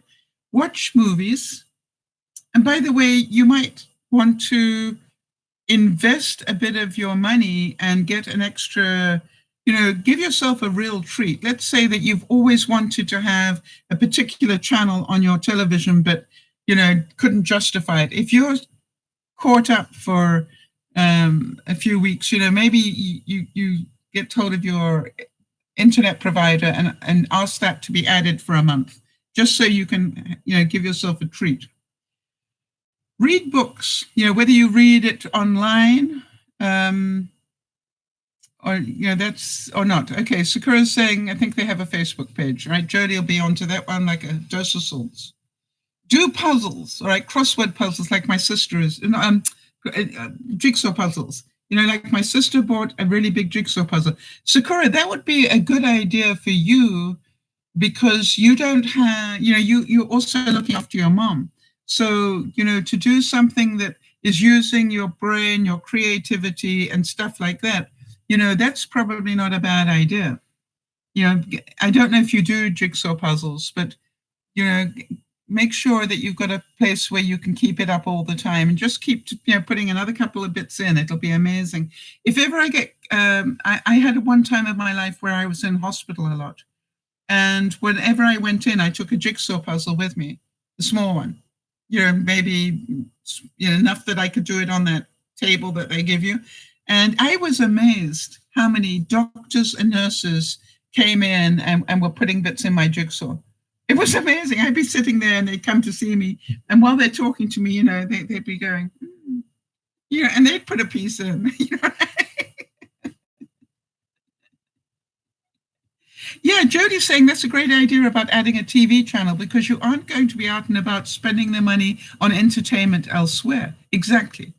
And the other thing is this, maybe you treat yourself to grab something, grab go, what is it called? Where they deliver food. Jody, if you could, or make sure that we put it in the database, but maybe both if you can. So do you understand? Maybe you treat yourself to a really nice meal every week if you've got the funds to be able to do that, and have it delivered. You know, just give them this the information to pay for it online, over the telephone or online, and then leave the tip.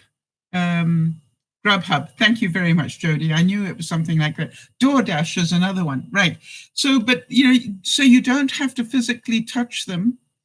And then one of the things that I was asking my sister is, you know, are you spraying what comes into the house in packaging? This was a question I thought about. I don't know who stocked the shelf, and I don't know if the person who stocked the shelf is sick. So the reason I bought this really nice bottle is I really thought that this top looked like it would last a while. And all I'm doing is anything that is in a package that's coming in my house, I am literally, okay, have I got something that's in a package? Wait, I'll get a package.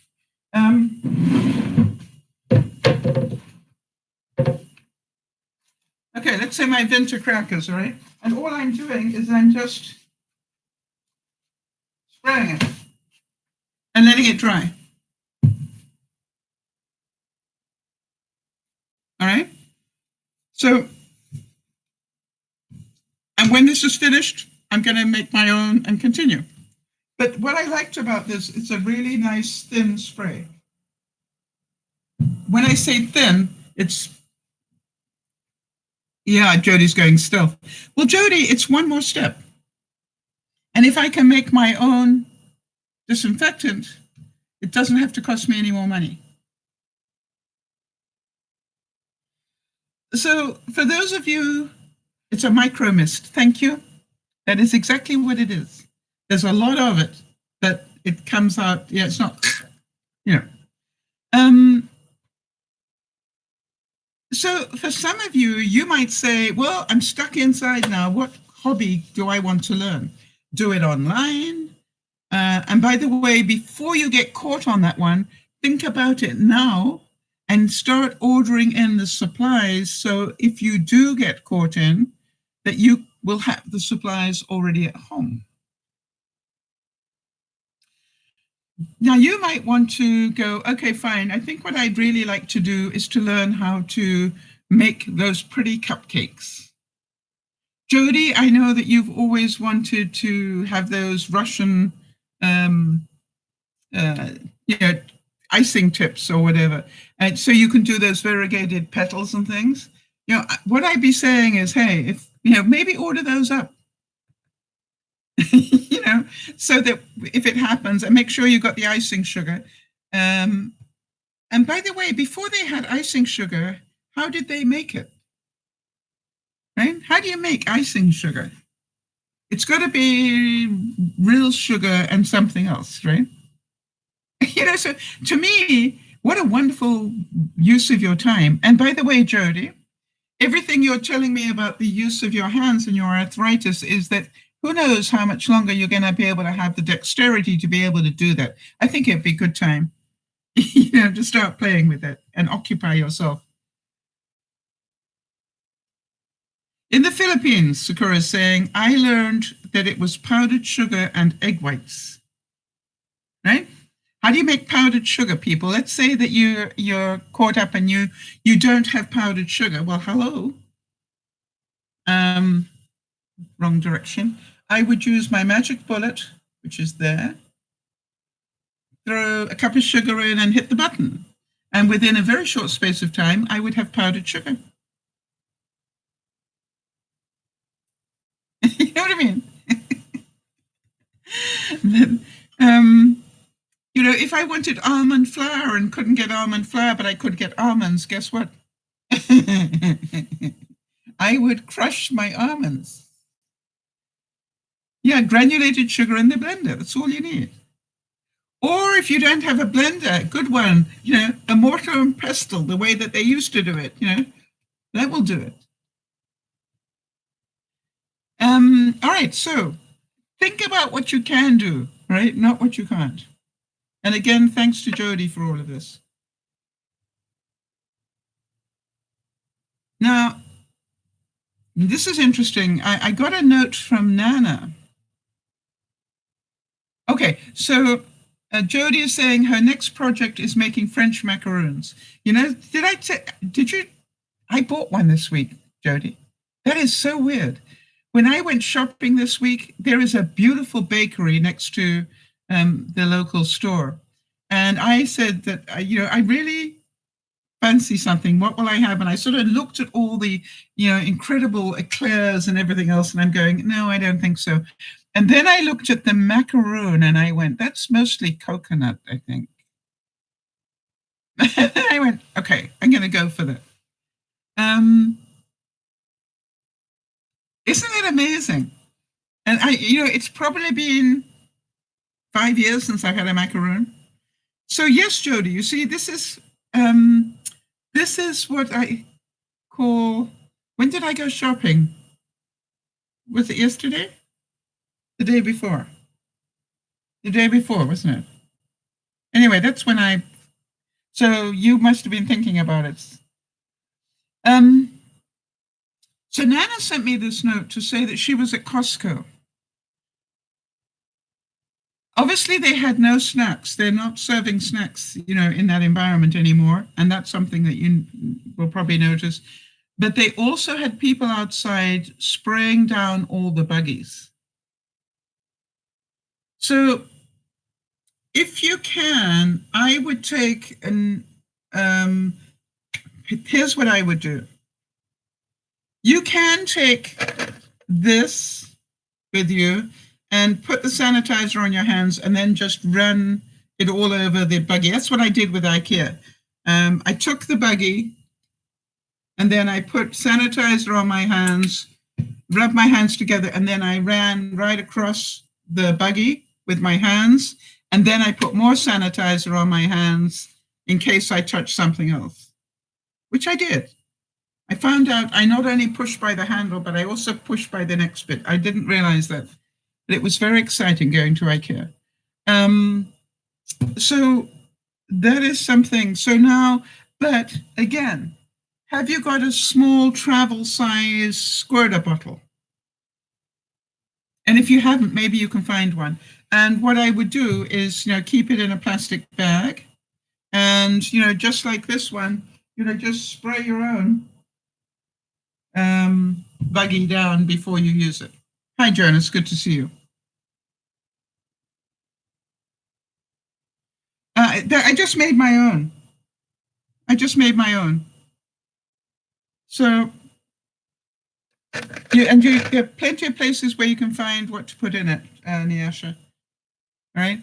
I happen to have a mix of this aloe vera and rubbing alcohol in mine, but in here I've got, to do my countertops, I've got vinegar, Dawn dish soap, and these are dryer sheets that I'm using because I can just rinse them out and use them again.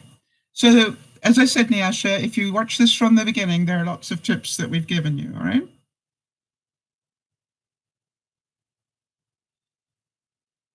All right, we said we'd give you some alternatives for toilet paper. And the thing that I said to you was that you just got to go back to what did they do in the war when they didn't have a lot of toilet paper. First of all, things were rationed. You could only get a certain amount of anything. I remember even in my lifetime at the end of the war, I was born at the end of the war. And I remember that candy was still rationed. I remember going to the store with my little ration thing for my candy. Yes, Sakura is saying a bidet. Now, do all of you know what a bidet is? That is if you're lucky enough, you can actually buy a seat today that's a bidet seat on your toilet, which, basically you can spray water to clean yourself after you've been to the toilet. I would, my thing is this, I would think of it in terms of buying a nappy bucket and maybe cutting up old T-shirts and things and using it and dropping it in the nappy bucket. and then, rinsing that out, and then, just wash those sheets the same as you would, those strips the same as you would a nappy. Have a load that you do, disinfectant and so forth. Some people use grocery bags, in countries where they don't have a lot of paper. Dog waste bags would work. I think that's a clever one, Jody. I can see that being very practical. And in a lot of countries, they use their hands. And that's pretty gross, you're saying, but what they do, the reason that they shake hands with their right hand is you know what this hand's been used for. Now, my question is, if any of you are overweight, you will know that cleaning yourself sometimes gets to be a stretch, literally. So here's another thought.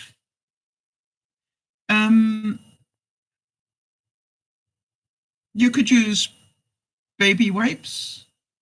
You could use paper towels, but don't put them in the toilet. Throw them away. You could use serviettes and non-shiny newspaper. That's what they used a lot during the war, was newspaper. What I've also found is that if you get up from going to the toilet and take a face cloth,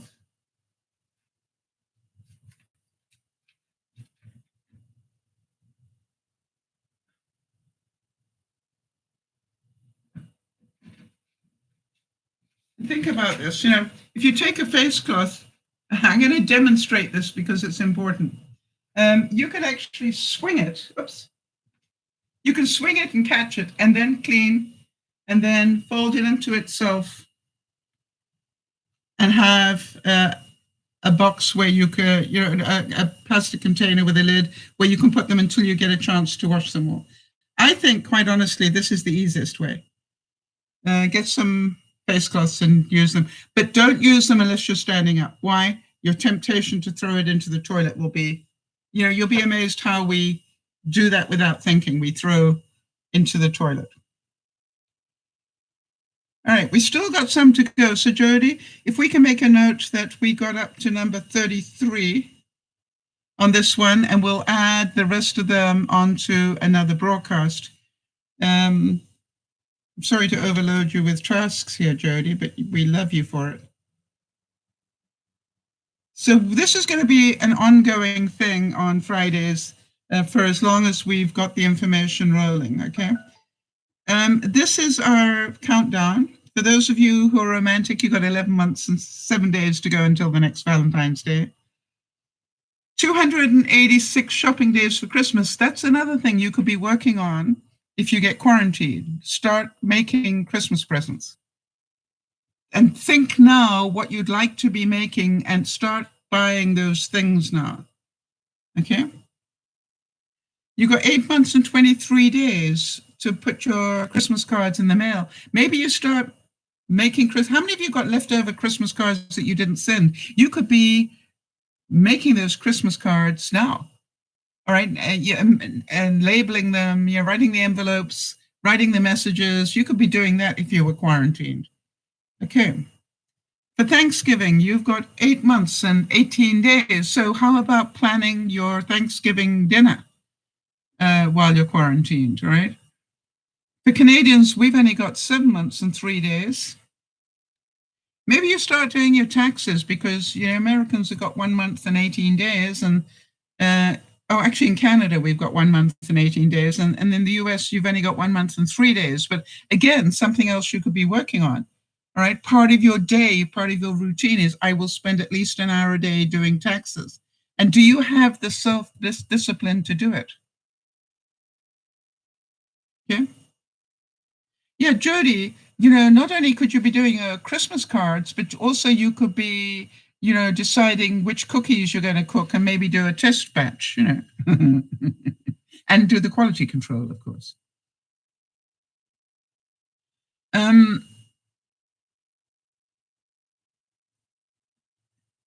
We have just 29 days left until Easter. And spring is just 6 days away. Isn't it amazing? We made it through winter. I'm so happy.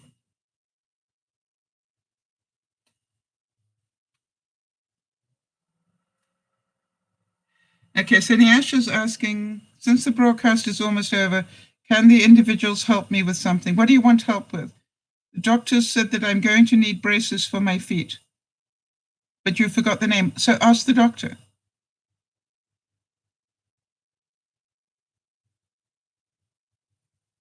Or type into Google, what braces are used for club feet?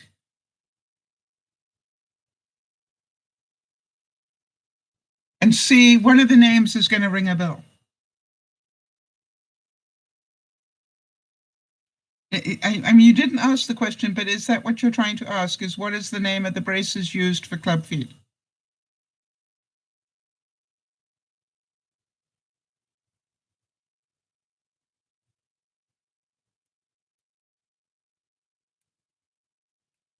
Okay, I don't know what it is either, but that's what I would do. I would go to Google and just type in what braces are used for club feet, and I'm pretty sure you're going to see the name that rings a bell.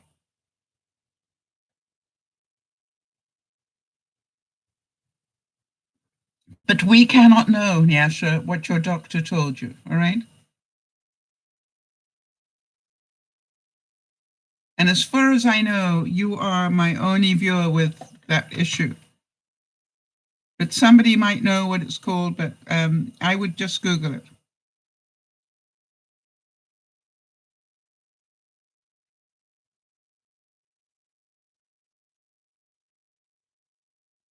Okay, so check it out. If you have a problem, then I would get hold of the doctor.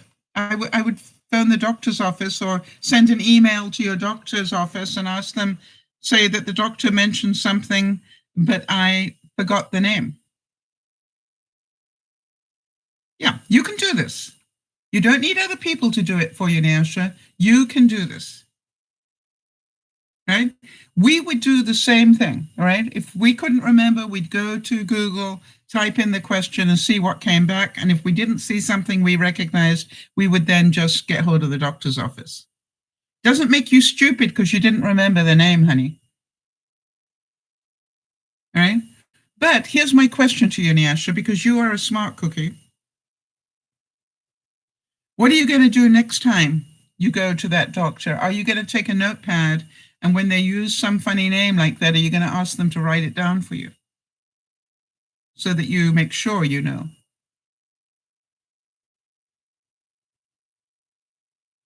All right?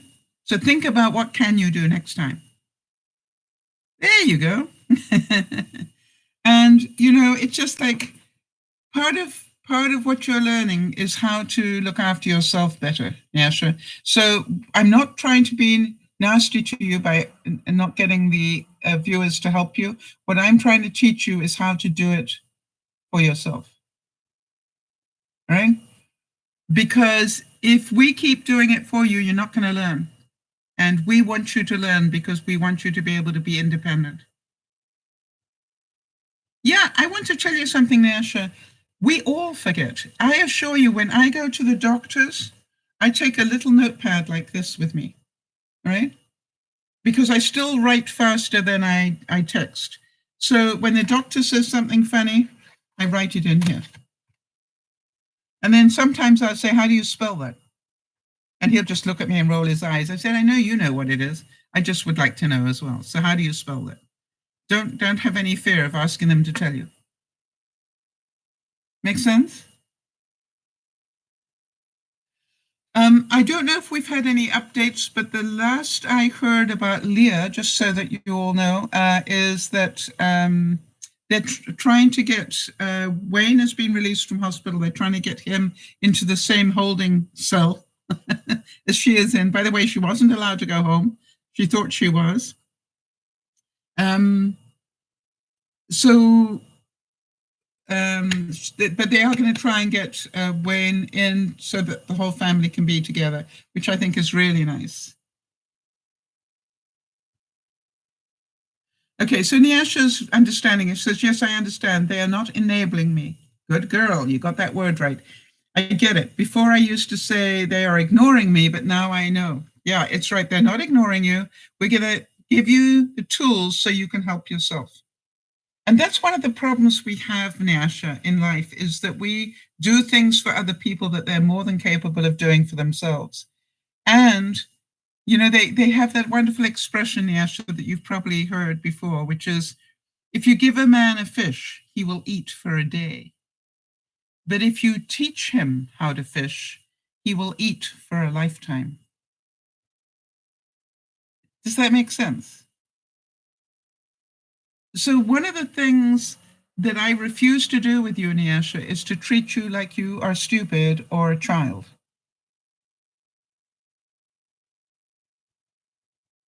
Yeah.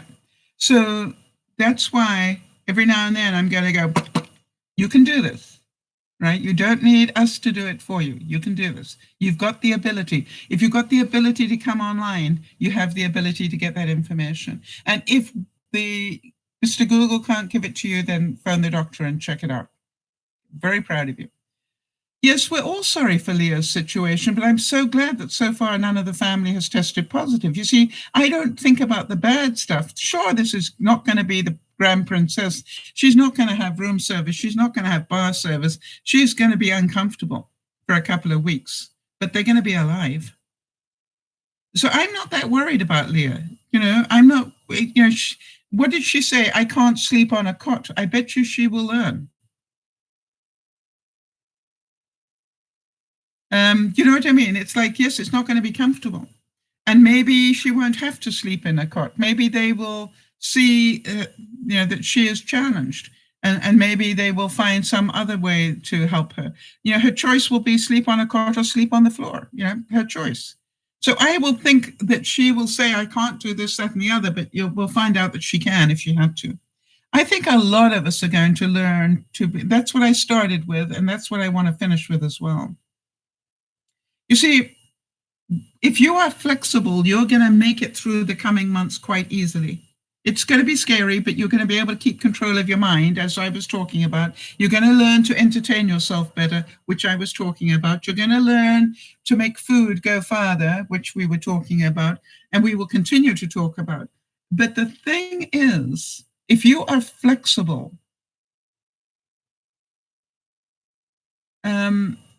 then you will survive this a lot easier. I assure you that we have the ability to survive. However bad this gets, we also need to be prepared that we could lose a viewer. Right? We could lose a viewer. Or maybe two. I don't know. But if we're not ready for that, then it would be a shock. But if we are proactive and go, yes, it is a possibility, and what am I going to do? Right? How am I going to cope with it? Then I think that is what proactive is. To not be shocked if it happens, to be grateful that it didn't happen to us. So I want to take all that is happening around the world and use it as tools for us to practice.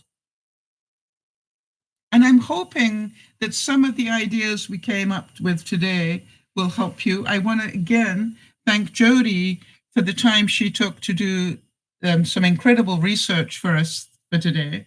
Tonight, we're going to be laughing a little bit because I want to get away from that side of it. I also will continue to try and find ideas.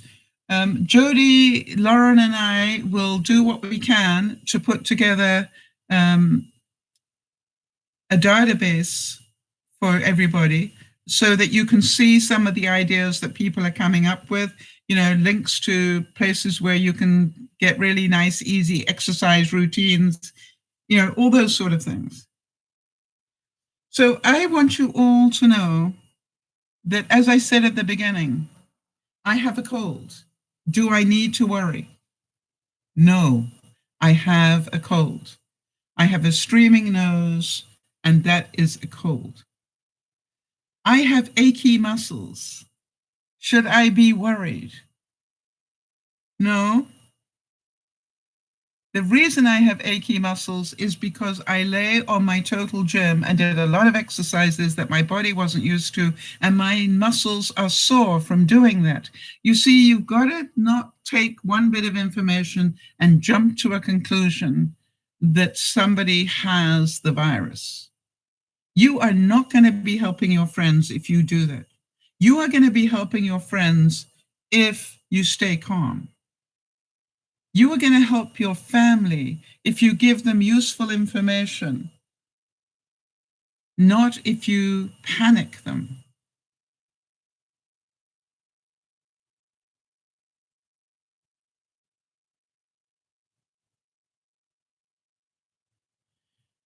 Nyasha, oil prices have already dropped dramatically.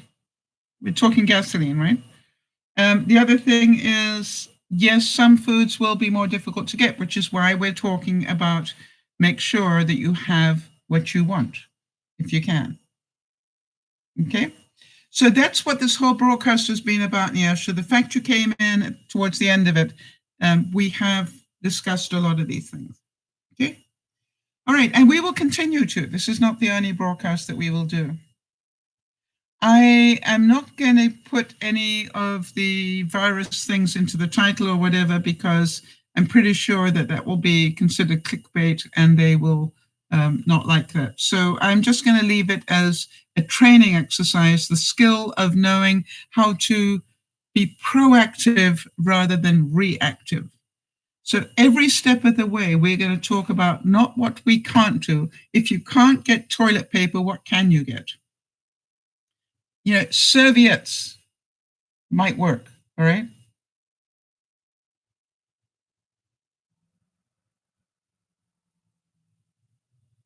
All right, so you look at it all and you go, if you keep thinking that's not available, but what can I use instead? You will be amazed what is possible.